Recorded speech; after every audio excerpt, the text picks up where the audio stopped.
It was a rude awakening, and it kept me up at night. I was sweating bullets. I was feeling sick. I didn't have an appetite. Even at times, literally dry heaving over the amount of pressure that I felt over software. Like, pardon my French, but like, come on.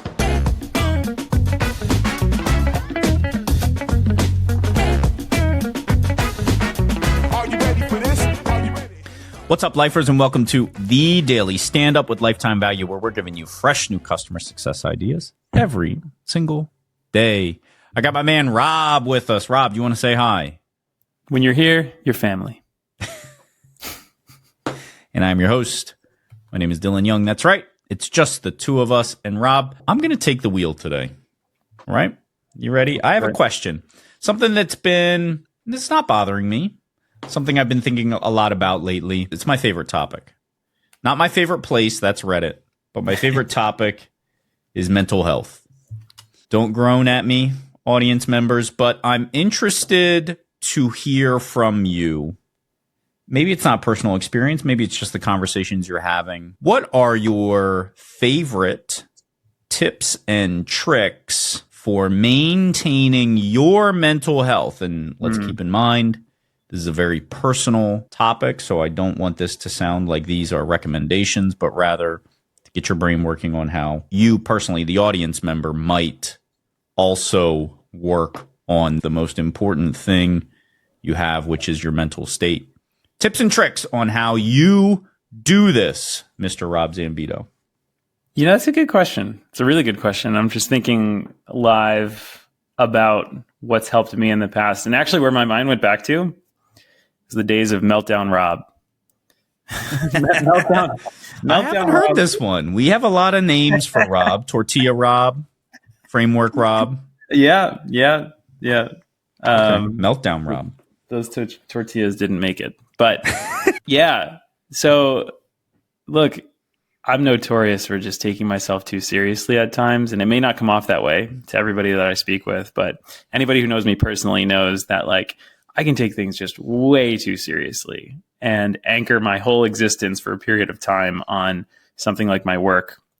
Or like, in college it was exams. And, Meltdown Rob was a name that my friends that I worked with so lovingly called me because I was like hitting the panic button on the fact that our company was just growing too fast. And I still have notes in my phone about like how reckless this growth was and how we had to stop selling. And we had just hired this like hotshot VP of sales, and he was like, stop selling. Okay, I'll do that.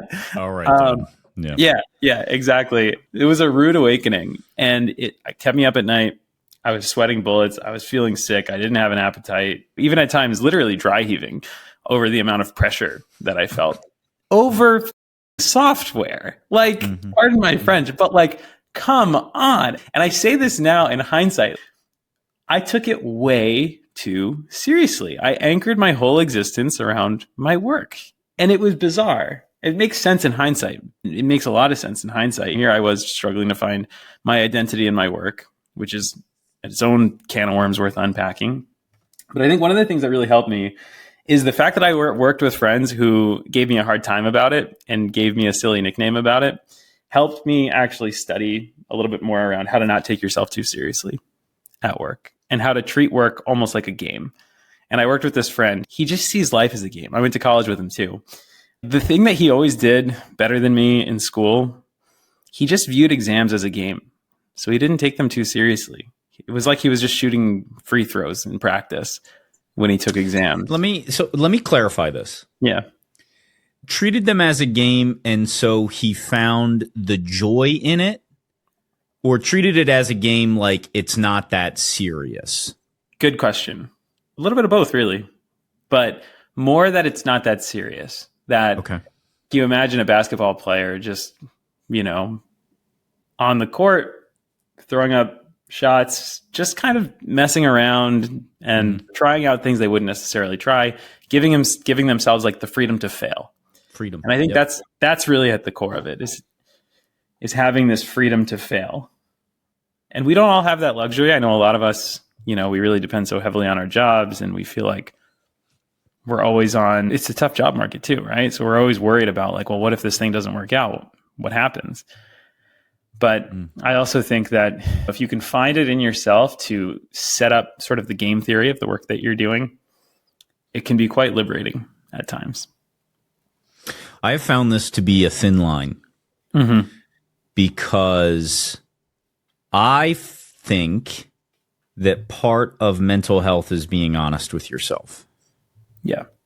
For me, that often exhibits as I try to be very vulnerable, but I often lose the plot with my audience in that they're not in the right space or they're just not the right recipient for my vulnerability.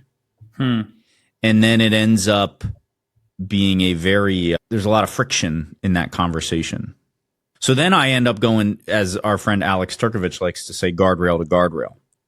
So like ultimate vulnerability, the only other mode I know is totally guarded, never actually say how I feel, speak almost exclusively in movie quotes.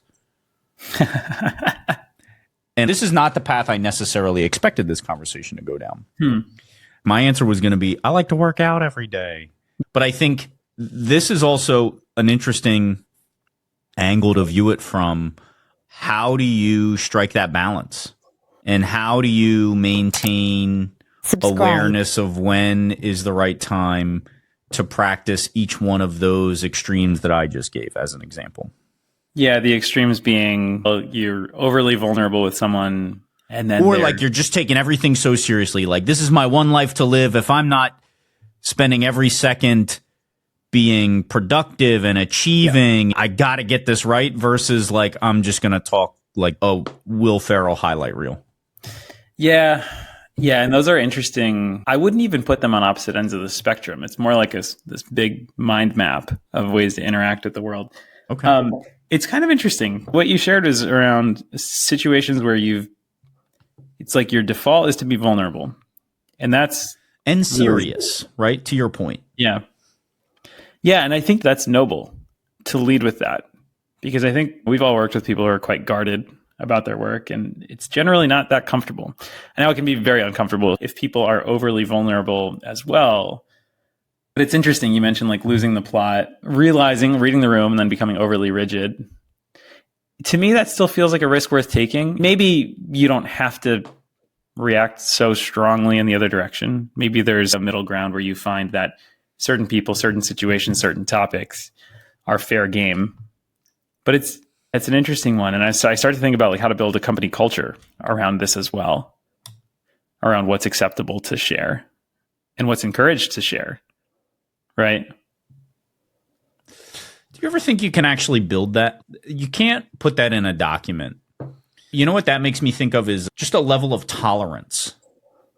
You take my example, Dillon might come to work differently each day, and tolerating that and not having expectations about that.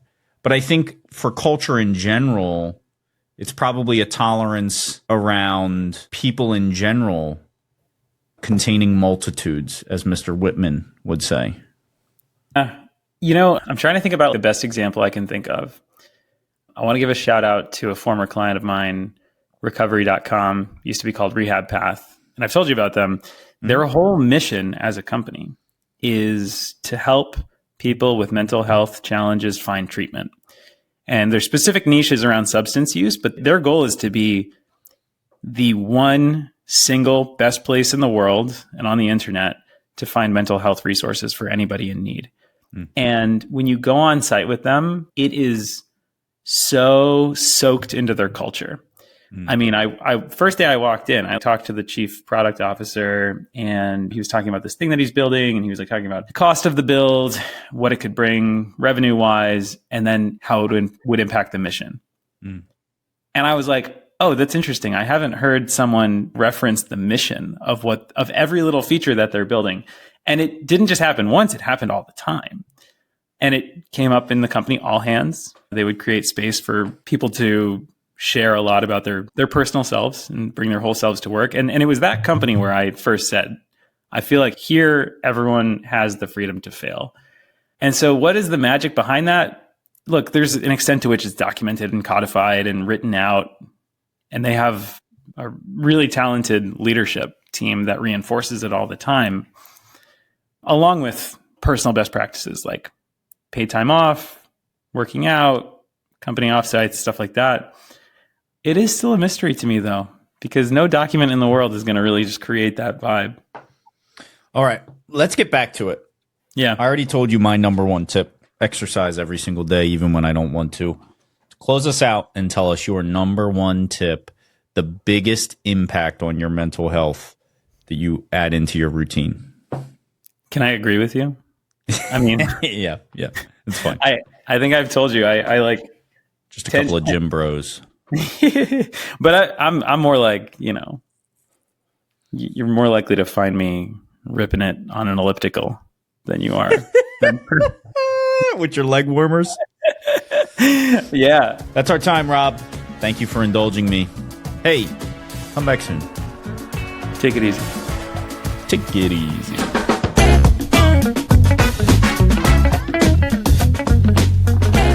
You've been listening to the Daily Standup by Lifetime Value.